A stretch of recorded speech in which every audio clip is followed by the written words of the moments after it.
justificar la demanda, porque acuérdense, como está privado de su libertad, quien promovió la demanda fue otra persona en su nombre y representación. Entonces sí hay cierta certeza de la existencia del acto, pero es importante hacer esto porque es importante para el otorgamiento de la suspensión definitiva y sobre todo para resolver sobre la inconstitucionalidad del acto reclamado, independientemente de que en su informe justificado la autoridad responsable deberá acompañar, ¿verdad?, de las constancias respectivas para sustentar la constitucionalidad de su acto. Asimismo, tengo a la vista la siguiente tesis con número de registro 253-328, también es de la séptima época y dice: suspensión definitiva, carga de la prueba. Y en resumen dice que tomando en cuenta lo dispuesto por la ley de amparo y los artículos 103 y 107 de la Constitución Federal, se concluye que en toda hipótesis el agraviado debe exhibir en los autos del cuaderno incidental respectivo las pruebas necesarias para que el juzgador pueda apreciar la concurrencia o no de los requisitos exigidos por el invocado precepto para proceder a conceder o negar la suspensión solicitada. Dice: por tanto, refiriéndose al último de los requisitos de que se trata, deben aportarse los elementos probatorios necesarios que pongan de manifiesto que el acto afecta al quejoso y de los que se pueda deducir que esa afectación le causará daños y perjuicios de difícil reparación. Es decir, es indispensable poner de manifiesto por el agraviado si se requiere presuntivamente una relación entre el acto que se reclama y la situación jurídica o de hecho que se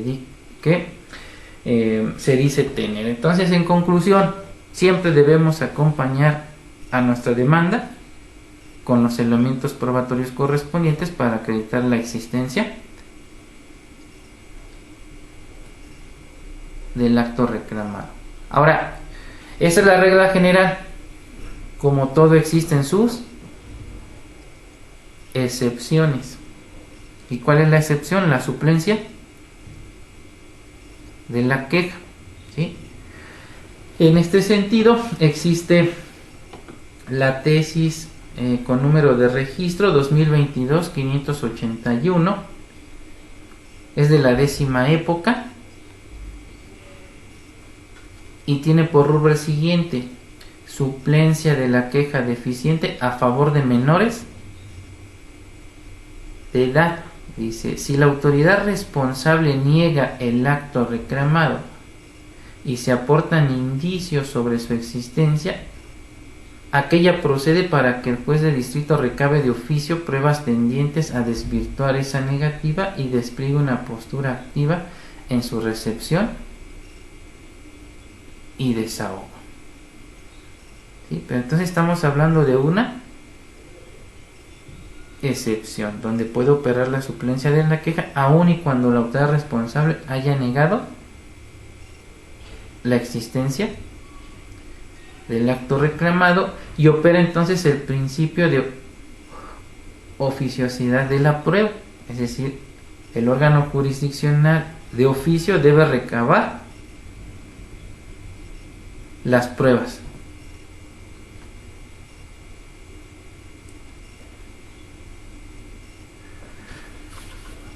Decíamos entonces que en el informe previo la autoridad responsable debe expresar si son ciertos o no los actos reclamados que se les atribuyen, y también puede hacer manifestaciones en relación a la procedencia o improcedencia de la suspensión del acto reclamado, debiendo proporcionar datos también para establecer en su caso los montos de las garantías que en su caso se le vayan a requerir al quejoso.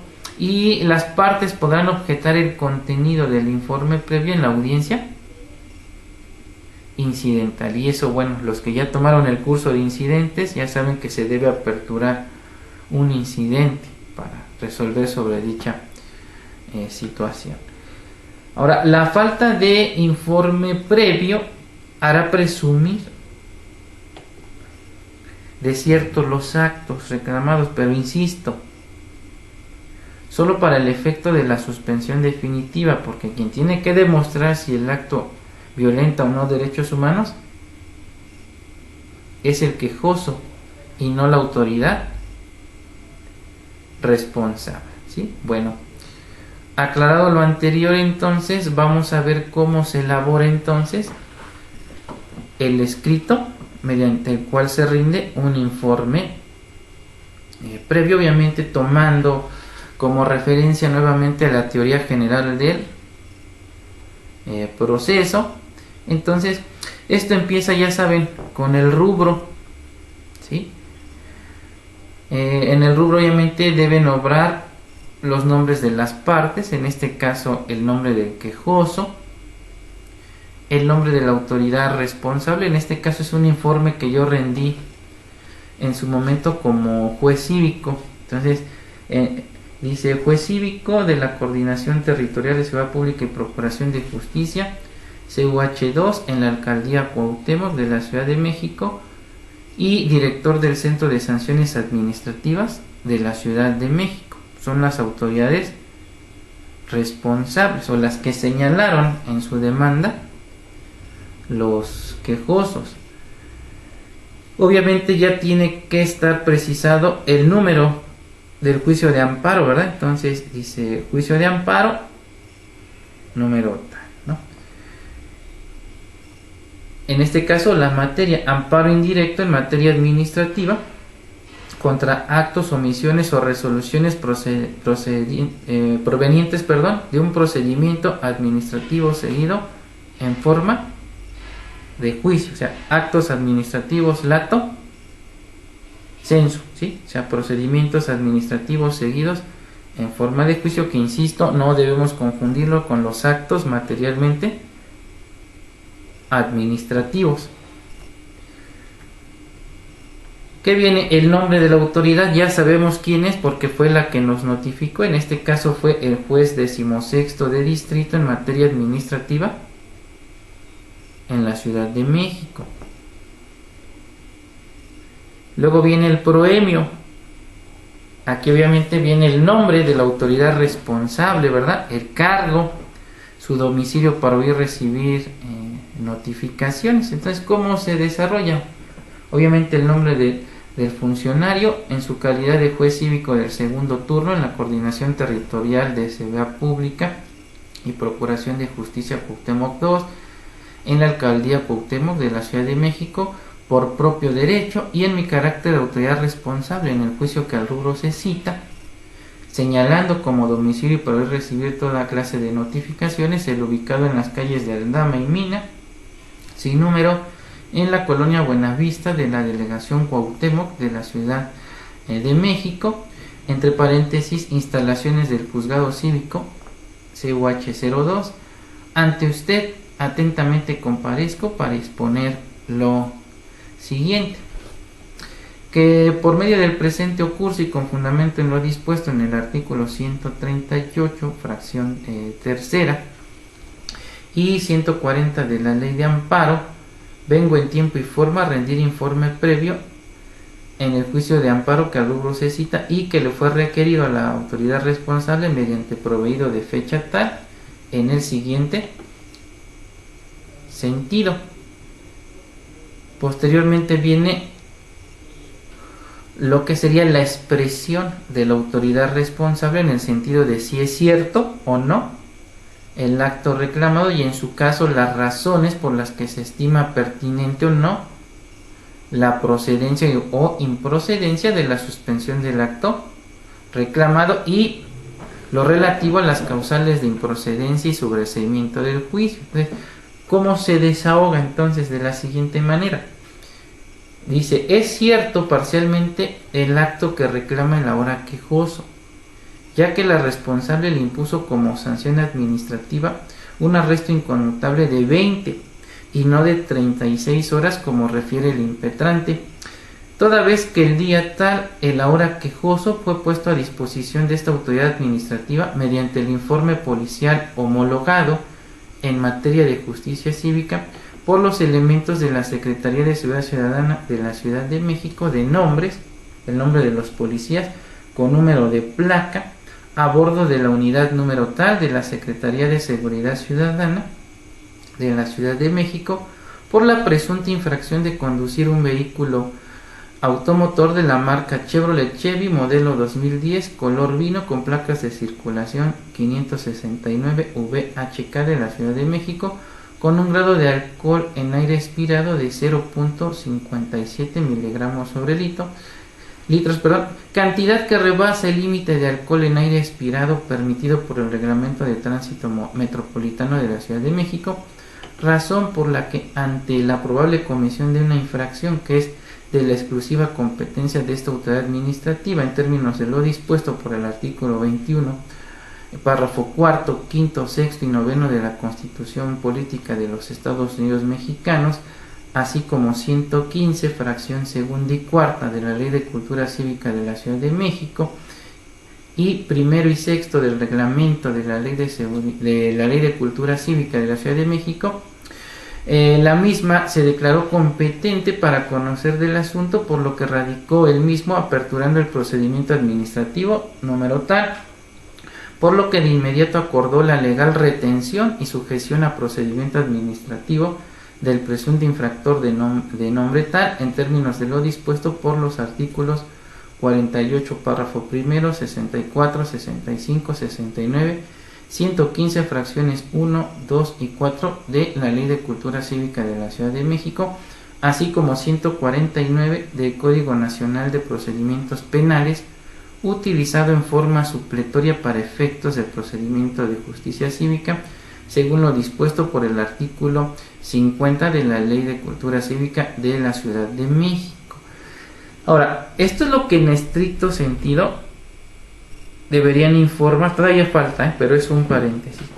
En la práctica sabemos que no se hace así, ¿sí? Entonces, cuando ustedes formulen el amparo, lo que van a hacer es tomar estos argumentos que estamos haciendo aquí de cómo se debió haber desahogado el procedimiento y a partir de ahí empiecen a formular sus conceptos de violación. ¿Qué se hace en la práctica? Ustedes lo saben. Primero se manda al médico legista, al presunto infractor, cuando lo primero que se debe hacer es recepcionar el informe policial homologado o la boleta de remisión, ¿no?, que indebidamente siguen utilizando algunos jueces cívicos, cuando el acuerdo por el cual se creó este famoso informe policial homologado dice que todas las disposiciones que se contrapongan al mismo quedan abrogadas o derogadas. Entonces esos dispositivos de la Ley de Cultura Cívica que hablan de la boleta pues ya no deberían estar vigentes, pero mientras ustedes no los hagan valer, pues no se va a pronunciar el Poder Judicial al respecto. Y aquí acuérdense, son facultades del jefe de gobierno a través, aquí sí hablamos de disposiciones que pueden estar por encima de la propia ley, porque aquí sí son reglamentos de policía y buen gobierno, ¿sí?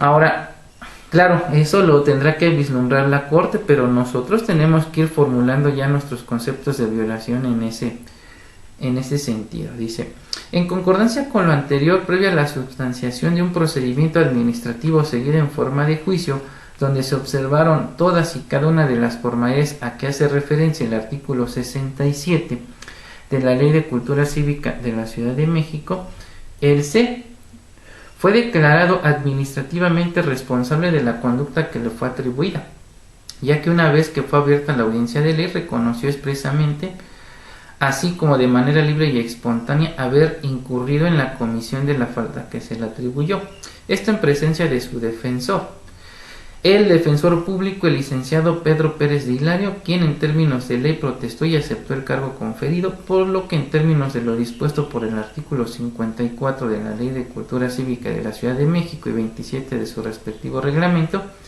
esta autoridad administrativa resolvió sobre la responsabilidad del justiciable y le impuso la sanción mínima aplicable al caso concreto, consistente en un arresto administrativo de 20 horas inconmutables con fundamento en lo dispuesto en la tabla señalada en el último párrafo del artículo 50 del Reglamento de Tránsito de la Ciudad de México.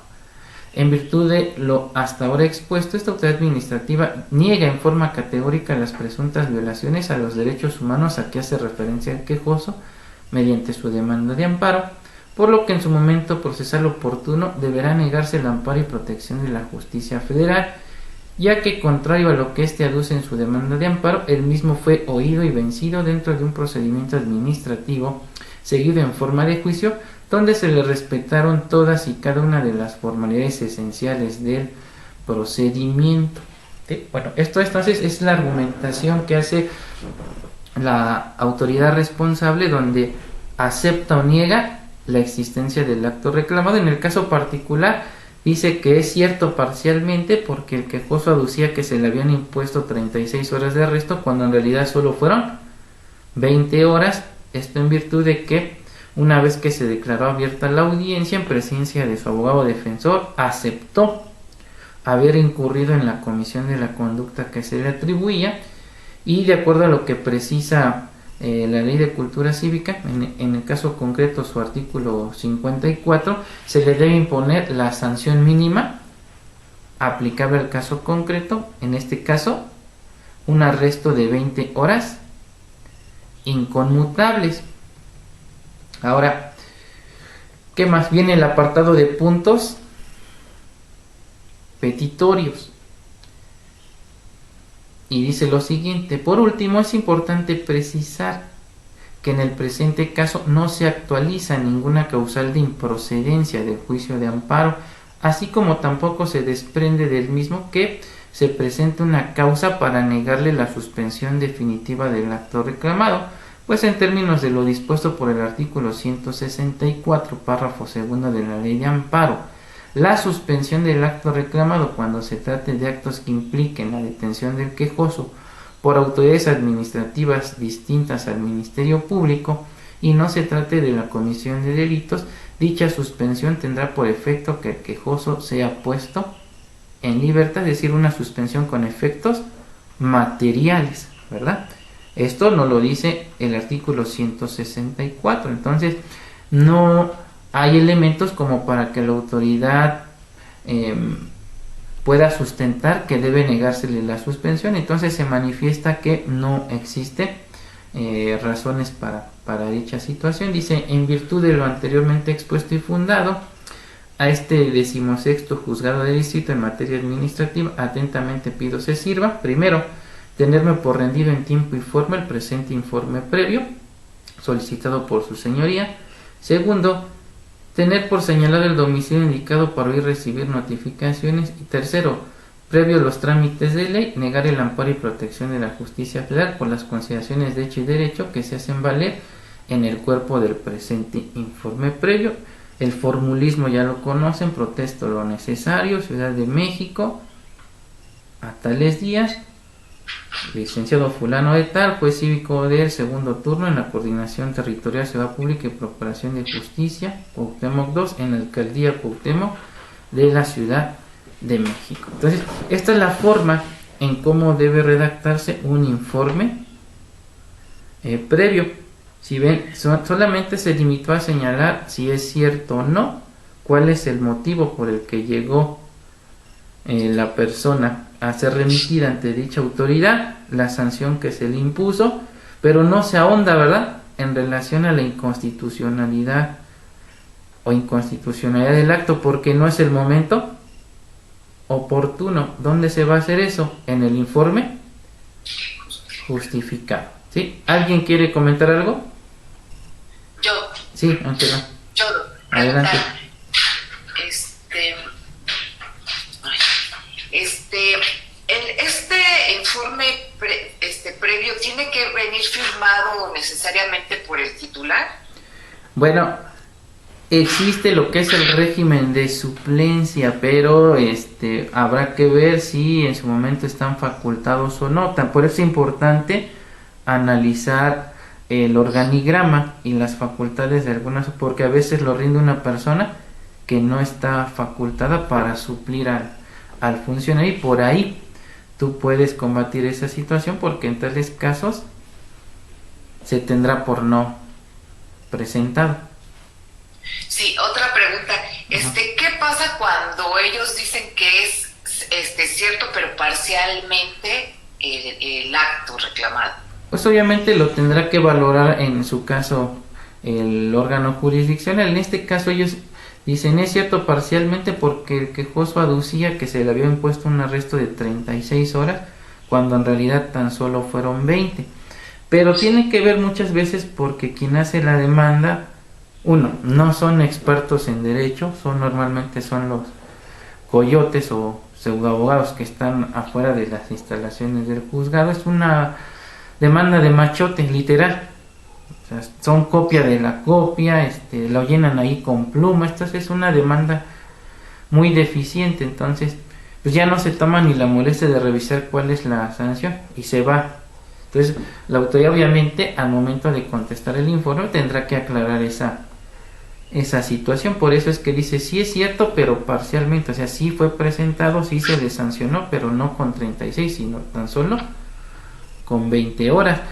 Y no puede quedarse callado porque acuérdense que en este caso, como aceptó la falta por disposición constitucional y legal, se le tiene que imponer la mínima de las sanciones, porque esta figura, si ven, se homologa a lo que es el juicio abreviado, ¿sí? Una forma de terminación anticipada donde el imputado acepta la comisión, en este caso de la falta administrativa, y consecuentemente se le debe conceder los beneficios que establece la ley, que en este caso dice se le debe imponer la sanción mínima aplicable al caso concreto, salvo que exista por ahí alguna excepción como pudiera ser un agravante, pero en este caso particular no existía, por eso se le impuso la sanción mínima.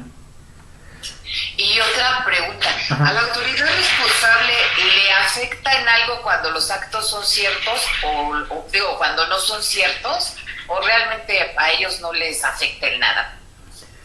Pues en esencia no, porque aquí lo que se está ventilando es la constitucionalidad o inconstitucionalidad del acto reclamado.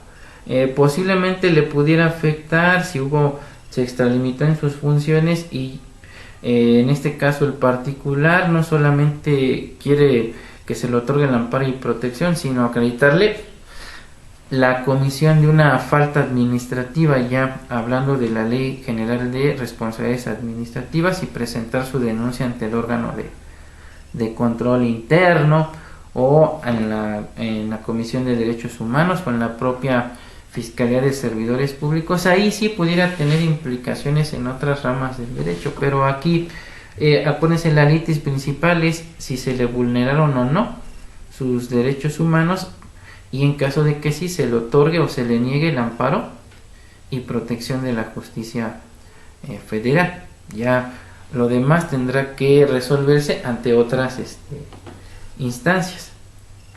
Sí, gracias, doctor. De nada. ¿Alguien más que quiera preguntar o comentar algo? ¿No? ¿Hasta aquí todo va quedando claro? ¿Sí? Ok, bueno. Vamos a ver. Entonces, esto sería lo que es el informe previo, ¿sí? Ahora vamos a ver cómo se elabora un informe justificado, que es donde normalmente yo encuentro muchas deficiencias técnicas por parte de la autoridad responsable. No sabe cómo sustentar la constitucionalidad del acto reclamado. Y pues hay muchos los pretextos. Obviamente, ya en mis años de experiencia en la docencia, pues he tenido alumnos que son jueces, secretarios de acuerdo, ministerios públicos, y les pregunto que por qué pues son tan flojos al momento de rendir los informes justificados, y pues la excusa es que tenemos mucho trabajo y la verdad pues nada más es por cumplir con un requisito. Ahora, efectivamente aquí con esto respondo lo que me preguntaba Ángela, pues no le ponen el interés debido porque pues no trasciende de que le concedan el amparo y protección de la justicia federal y se declare la nulidad del acto, emitan uno nuevo. Sin embargo, no todos los quejosos van a quedar contentos con eso. Después de ello van a buscar fincar alguna responsabilidad, ya sea en materia administrativa, incluso en la materia civil. Acuérdense, la responsabilidad civil objetiva por una negligencia grave por parte del servidor público, y donde lo que se busca es la reparación del daño, ¿sí? Pero obviamente estamos hablando de 1 de 100, ¿sí? Pero aún así debemos tener cuidado, porque puede haber o darse el caso de que ese 1 sea nuestro dolor de cabeza. Bien, vamos entonces a ver cómo se desarrolla el escrito. Bueno, antes de eso vamos a analizar qué es, ¿verdad?, el informe justificado, y después ya analizamos con detenimiento cómo debe elaborarse. ¿Cuál es la diferencia entonces entre el informe previo y el informe justificado? El informe previo, decíamos, solamente la autoridad se va a limitar a decir si es cierto o no el acto reclamado. En el informe justificado, la autoridad sí debe profundizar en relación a la constitucionalidad o inconstitucionalidad del acto reclamado. Por lo tanto, pues debe citar los preceptos legales y en su caso constitucionales para sustentar la constitucionalidad del mismo. Debe señalar la forma en cómo se desarrollaron los antecedentes del acto reclamado, obviamente acompañar al escrito de las pruebas pertinentes, ¿verdad?, para acreditar no solo la legalidad, salud, sino la inconstitucionalidad del acto reclamado. Y decíamos, se va a agregar al cuaderno principal, por lo tanto será considerado en la audiencia constitucional, ¿sí? Bien, ¿preguntas? Verdín, ¿quiere comentar algo? Adelante. Gracias, doctor. Nada más regresando un poquito para no caer en confusión en relación al informe previo. Una vez que se ingresa la demanda de amparo, la autoridad responsable tiene la obligación de responder en 48 horas el informe previo, tal como lo puntualizó. Sí. Mi pregunta es si en la práctica funciona de esa manera. Si o en un momento dado excede ese tiempo por la carga de trabajo, en la práctica, ¿cómo funciona el informe previo? Gracias. Bueno, en la práctica hay autoridades que ni siquiera rinden el informe previo, ¿sí? Se esperan al informe justificado porque están conscientes que sí existe el acto reclamado, la carga de trabajo. Es una cuestión multifactorial, y también el poco interés que le presta la autoridad a este tipo de asuntos. Vamos a ser sinceros, bueno, al menos en mi experiencia como servidor público me di cuenta que no le prestan el interés debido, y como dicen vulgarmente, tratan de batearle el asunto al siguiente turno. Por ejemplo, conocía el turno primero, pero notificaban al segundo, lo negaba, luego notificaban al tercero, y ya hasta que los tribunales se tuvieron que manifestar en el sentido de que no se está requiriendo al turno en sí o a una persona física en particular, sino al juzgado cívico como órgano estatal. Entonces, cualquiera que reciba la notificación está obligado a desahogarla, y con eso se empezaron a limpiar ciertos vicios que se daban en la práctica. Ya no hablemos de informe justificado, o sea, al menos en mi experiencia particular, ahora ya de este lado como litigante, pues se me han diferido en bastantes ocasiones las audiencias porque llega la fecha de la celebración de la audiencia y la autoridad no rindió el informe y se le vuelve a requerir en 1, 2, 3, 4, 5. Los juzgados de distrito son muy benevolentes en este sentido. Entonces, juicios que normalmente deberían resolverse en 3, 6 meses se te resuelven en 1 o 2 años. Entonces, esto de que la justicia es pronta y expedita, ustedes lo saben, en la práctica no es así. Aunado a que pueden surgir otras cuestiones que pues de alguna manera obliguen, ¿no?, a que se difiera la audiencia, ¿sí? Una cosa es la teoría, otra cosa es la práctica, pero ahí es donde nosotros debemos ser renuentes, ¿no?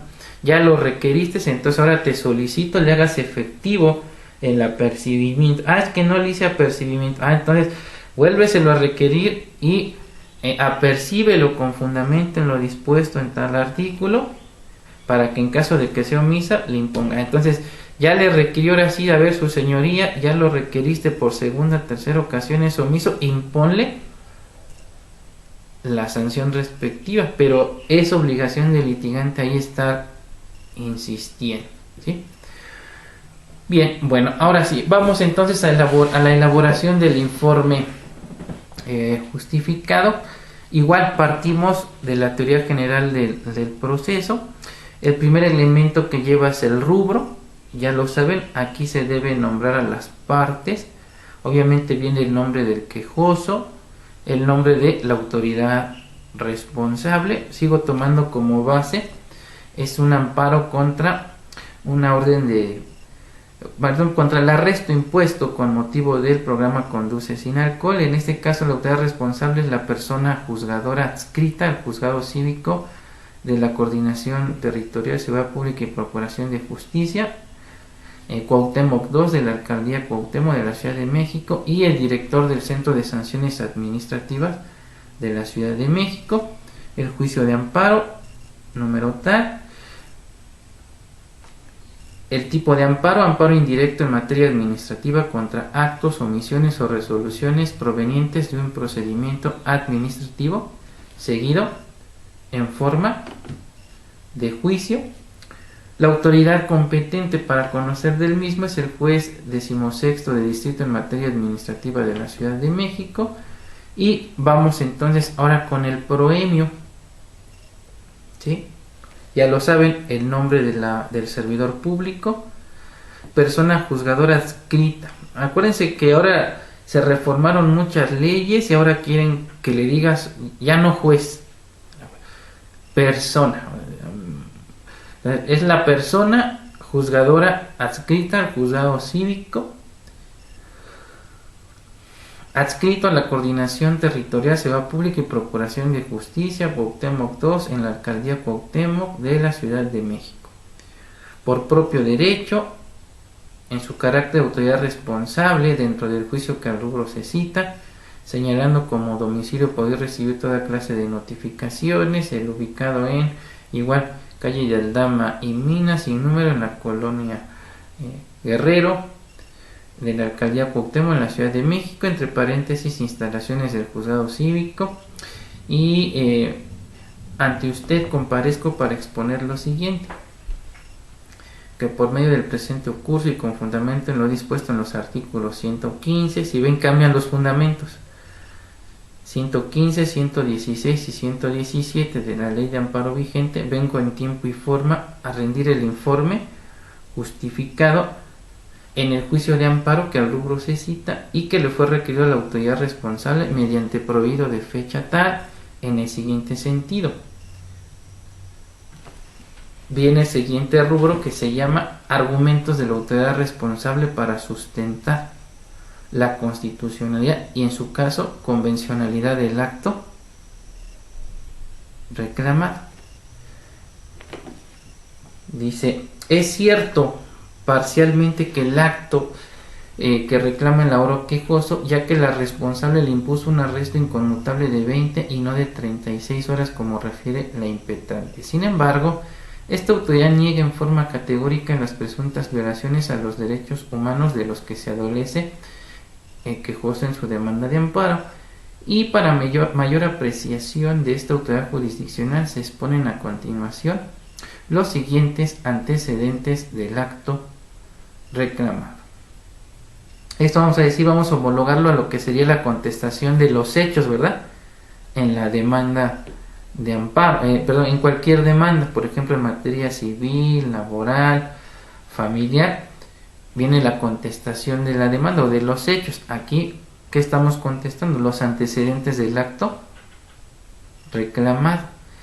Dice, tal y como se puede observar en el expediente número tal, perteneciente al juzgado cívico adscrito a la Coordinación Territorial de Seguridad Pública y Procuración de Justicia, Cuauhtémoc II, en la Alcaldía Cuauhtémoc de la Ciudad de México, el C. fulanito de tal fue presentado ante dicho juzgado siendo tales horas del día tal, con motivo del programa Conduce sin alcohol, por los elementos de la Secretaría de Seguridad Ciudadana de nombres fulano sutano con número de placas tales respectivamente, quienes venían a bordo de la unidad de seguridad ciudadana número tal y quienes mediante el informe policial homologado en materia de justicia cívica pusieron a disposición de esta autoridad administrativa a la hora quejoso por la presunta infracción de conducir un vehículo particular con un grado de alcohol en aire expirado de 0.44 miligramos sobre litros. En concordancia con lo anterior, los policías remitentes presentaron como prueba relacionada con la supuesta falta que se le atribuía a la hora quejoso el ticket de examen de alcohol en aire expirado número tal con un resultado de alcohol en aire expirado de 0.44 miligramos sobre litro. Documento que una vez relacionado con otros elementos de convicción como lo son la boleta de remisión número tal, así como el formato de control y cadena de custodia para prueba de detección de alcohol en aire expirado del presunto infractor, hicieron prueba plena de la legal detención del presunto infractor en términos de lo dispuesto por el artículo 16, párrafo quinto de la Constitución Federal, 64, 65 y 66 de la Ley de Cultura Cívica de la Ciudad de México, así como 50 y 51 inciso F y 61 fracción segunda, párrafo segundo del Reglamento de Tránsito Metropolitano, al acreditarse las máximas de la flagrancia sobre un hecho aparentemente constitutivo de una infracción administrativa. Entonces, aquí lo que está justificando en primera instancia el juez cívico es lo relativo a su competencia, ¿verdad? 2. La legalidad de la detención practicada por parte de los elementos de policía y por ende la ratificación de la misma y la sujeción a procedimiento administrativo del presunto infractor al estar en presencia de la comisión flagrante de una falta administrativa. Ahora, ¿de dónde se extraen todas estas cuestiones? Del derecho penal y del derecho procesal penal. Entonces, por eso yo les comentaba, uno de los errores que normalmente cometen los jueces cívicos en la práctica, aunque aparentemente se respetaron las formalidades del procedimiento, si nosotros comenzamos por revisar la hora de presentación, la hora de envío al médico, la hora del acuerdo de recepción, no concuerdan, porque cometen este vicio que antes de recepcionar la presentación lo envían al servicio médico legista. Y si es así, entonces lo primero que voy a argumentar aquí es que el juez cívico sin acordar mi legal retención dispuso de mi libertad, por lo tanto no hubo un registro inmediato de la detención y de la sujeción a procedimiento administrativo. 2. Revisen los procedimientos de los jueces y normalmente no acuerdan la legal retención ni sujeción a procedimiento administrativo. Entonces, ¿cómo dispones de mi libertad cuando nunca acordaste mi legal retención? Entonces, ahí hay otra violación flagrante, ¿sí? O sea, sí se pueden ganar los amparos de alcoholímetro, o sea, no se crean lo que dicen los medios. Sí se puede, pero debemos saber cómo hacer evidentes las violaciones a los derechos del presunto infractor. La mayoría de esas demandas, insisto, no las hacen abogados, son personas que no tienen el mínimo conocimiento del derecho y que te argumentan tontería como que el alcoholímetro es inconstitucional. Eso ya quedó superado desde hace más de 15 años, o sea, la Corte ha sido contundente de que no se violentan derechos humanos, porque estamos hablando precisamente de una falta flagrante, es decir, una excepción a la garantía de libertad, ¿sí? Entonces, acuérdense de las excepciones a la garantía de libertad, ¿cuáles son? Precisamente una de ellas es la flagrancia, caso urgente, la orden de aprehensión, ¿verdad? La vinculación a proceso. Todas esas son excepciones, el arraigo son excepciones a la garantía de libertad. Entonces ya a estas alturas que vengan y argumenten en su demanda de amparo que se requiere de una orden por escrito en la que se funden, eso ya quedó superadísimo. Y normalmente este tipo de amparos que promueven estos pseudoabogados te citan jurisprudencias de la cuarta y la quinta época, las cuales ya fueron superadísimos, ¿sí? Bien, ahora vamos a seguir analizando, sería el segundo antecedente. Dice: en concordancia con lo anterior y en virtud de que se estaba ante la probable comisión de una infracción al artículo 50 del Reglamento de Tránsito de la Ciudad de México, misma que es de la exclusiva competencia de esta autoridad administrativa en términos de lo dispuesto por el artículo 21, párrafo cuarto de la Constitución Política de los Estados Unidos Mexicanos, 115 fracciones 2 y cuarta de la Ley de Cultura Cívica de la Ciudad de México, el Juzgado Cívico adscrito a la Coordinación Territorial, Seguridad Pública y Procuración de Justicia, Cuauhtémoc II, se declaró competente para conocer del asunto, por lo que radicó el mismo, dando inicio al procedimiento administrativo número tal, por lo que de inmediato acordó la legal retención y sujeción a procedimiento administrativo del presunto infractor de nombre tal, en términos de lo dispuesto por el artículo 48, párrafo primero, 115 fracciones segunda y cuarta, así como 116 de la Ley de Cultura Cívica de la Ciudad de México y 149 del Código Nacional de Procedimientos Penales, utilizado en forma supletoria para efectos del procedimiento según lo dispuesto por el artículo 40 de la Ley de Cultura Cívica de la Ciudad de México. Si ustedes revisan los procedimientos de los juzgados cívicos, nunca hacen esto que acabo de mencionar. Son muy pocos los que llegan a acordar la legal retención.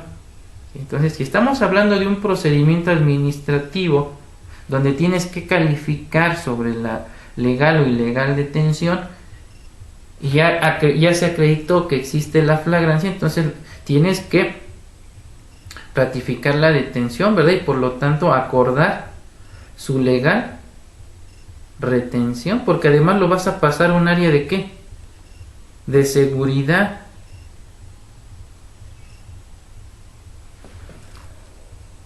Tres.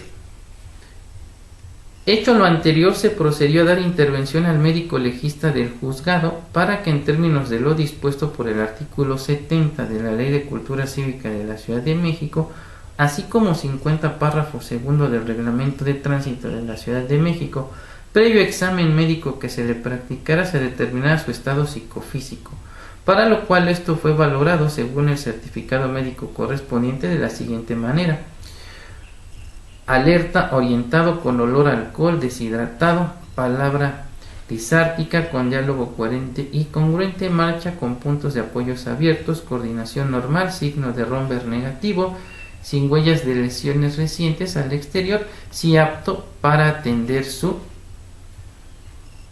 audiencia. Entonces, la persona se encuentra apta para que se lleve a cabo su audiencia de ley, es decir, sí lleva aliento alcohólico, pero no se encuentra en estado de ebriedad. Ojo, esto no quiere decir que se pueda defender por sí mismo, insisto. Aquí estamos hablando de derecho administrativo disciplinario, por ende debe imperar el principio de adecuada defensa. Y no obstante que la Ley de Cultura Cívica y su reglamento permiten, al igual que los bandos municipales y el Código Administrativo del Estado de México y los bandos municipales de las diferentes entidades, permiten la defensa por sí o a través de persona de confianza, esto es inconvencional. Entonces el juez tiene que ejercer de oficio el control de la convencionalidad. ¿Se acuerdan cuando les comenté, cuando me detuvieron arbitrariamente en Cuautitlán y que me llevaron con el oficial calificador y que se reía de mí cuando yo le decía que quería mi defensor público, ¿no? Y me decía, estás mal, o sea, esto es un procedimiento administrativo, no es materia penal. Le digo, discúlpame, pero el desconocimiento no te exime, ¿no? Se supone que eres un órgano técnico y debes saber qué es el control de la convencionalidad. Entonces, con fundamento en lo dispuesto en el artículo primero, en relación al 133 de la Constitución Federal, te solicito en este acto ejerzas el control de la convencionalidad e inapliques tu bando municipal y hagas prevalecer lo que establece el artículo 20 constitucional, a efecto de que pueda yo ejercer una defensa adecuada y técnica. Y fue cuando ya no supo qué contestarme, ¿no? Entonces, ahí la labor es de ustedes como abogados. O sea, cuando el juez les sugiere, es más, aquí tengo una tesis, esta la acaban de emitir precisamente, bueno, en el mes que acaba de concluir, en septiembre, donde vuelve a robustecernos el Poder Judicial en relación a la defensa adecuada, tratándose de justicia cívica. Entonces nosotros debemos empezar a combatir este tipo de actos arbitrarios por parte de los jueces, porque si no, no se van a crear los precedentes. Dice, es la tesis que lleva por número de registro 2010-549, es de la 10ª época y lleva por rubro cultura cívica del Distrito Federal, artículo 64 de la ley relativa al prever la posibilidad de que el probable infractor se defienda por sí mismo, transgrede el derecho humano a una adecuada defensa. Dice, conforme al parámetro de control de regularidad constitucional derivado de la reforma al artículo primero constitucional, publicada en el Diario Oficial de la Federación del 10 de junio de 2011, que se configura por la observancia y aplicación de normas constitucionales y de fuente internacional en materia de derechos humanos, así como el principio pro persona, en términos del artículo 20, apartado A, fracción novena, del referido ordenamiento constitucional, antes de su reforma publicada en el citado medio de difusión del 18 de junio de 2008, o apartado B, fracción octava del texto vigente, en relación de los preceptos 8, numeral 2, inciso D y E de la Convención Americana de Derechos Humanos, 14, numeral 3, inciso B y D del Pacto Internacional de Derechos Civiles y Políticos, para el ejercicio eficaz y forma de garantizar el derecho humano a una adecuada defensa. El probable infractor debe ser asistido jurídicamente en todas las etapas procedimentales en las que intervenga, esto es, por un defensor que tenga el carácter de profesional en derecho, abogado particular o defensor público. Lo anterior al requerirse de una persona que tenga capacidad técnica para asesorar y apreciar lo que jurídicamente es conveniente para el imputado, a fin de otorgarle una real y efectiva asistencia legal que le permita hacer frente a la imputación formulada en su contra. Bueno, esta es una. Aquí hay otra. Vamos a defensa efectiva. Fíjense bien, dice, esta es la 2023-521, también esta es de la 11ª época, es la que dice, arresto administrativo por conducir en estado de ebriedad. Si el probable infractor no designa defensor o este no se presenta, el juez calificador debe nombrarlo de oficio y no permitirle defenderse por sí mismo. Entre paréntesis, legislación de la Ciudad de México. Dice, hechos. Dice, una persona promovió el juicio de amparo indirecto en contra del arresto administrativo ejecutado en su contra por conducir un vehículo rebasando el límite de alcohol en aire expirado permitido por reglamento del tránsito de la Ciudad de México, en el que otras cosas reclamó la violación al derecho humano a una adecuada defensa. El juez de distrito desestimó ese argumento al considerar que el juez cívico actuó conforme al procedimiento previsto en el artículo 74 de la Ley de Cultura Cívica de la Ciudad de México. Eso es una interpretación contra persona, ¿sí? Dice, al haberle otorgado la posibilidad de defenderse por sí misma, una vez que el médico a quien ordenó su revisión psicofísica concluyó que no se encontraba en estado de ebriedad. Inconforme con esa determinación, la quejosa interpuso el recurso de revisión, donde argumentó que debió haberse nombrado oficiosamente un defensor público. Ya ven como si hay abogados que ya empiezan a argumentar. O sea, ya esto ya se sale de estos abogados o pseudoabogados promedios, es alguien que ya conoce más de la materia. Criterio: este tribunal colegiado determina que tratándose de un arresto administrativo por conducir en estado de ebriedad, si el probable infractor no designa un defensor o este no está presente, el juez calificador debe nombrarle uno de oficio y no permitirle defenderse por sí mismo. Entonces, en conclusión, si el presunto infractor no cuenta con un abogado particular, el juez tiene que ejercer de manera oficiosa el control de la convencionalidad, ¿sí?, y designarle un defensor público. Ahora, por estrategia, ahora sí, vamos, un mal consejo que en la práctica va a devenir en una buena práctica: déjenlo que se defienda por sí mismo, y en el amparo aduzcan que se violentó el principio a una defensa técnica y que el juez omitió ejercer el control de la convencionalidad, y lo robustecen con estos criterios que acabo de mencionar. Pero además argumenten la inconstitucionalidad del artículo 74, porque no se ha pronunciado el órgano jurisdiccional, en materia de amparo. ¿Por qué? Porque acuérdense, es materia administrativa, aunque deberían suplirle la deficiencia de la queja por tratarse de inconstitucionalidad de normas generales.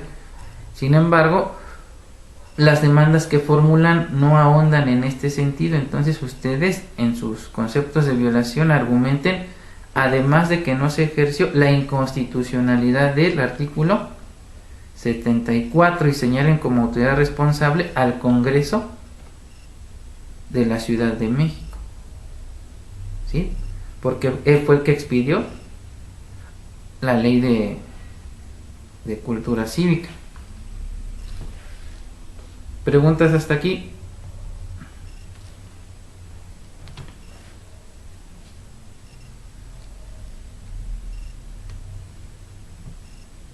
¿No? Vamos entendiendo entonces, todo va quedando claro. ¿Verdín, dudas? ¿No?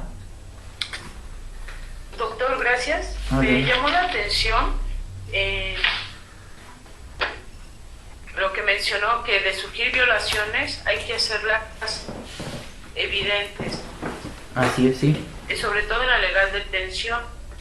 Sí. En el caso en particular, pues bueno, hay un operativo de alcoholímetro, hay un ticket, porque en base al procedimiento para detectar el grado de alcoholemia, siguiente paso es la disposición en el Ministerio Público.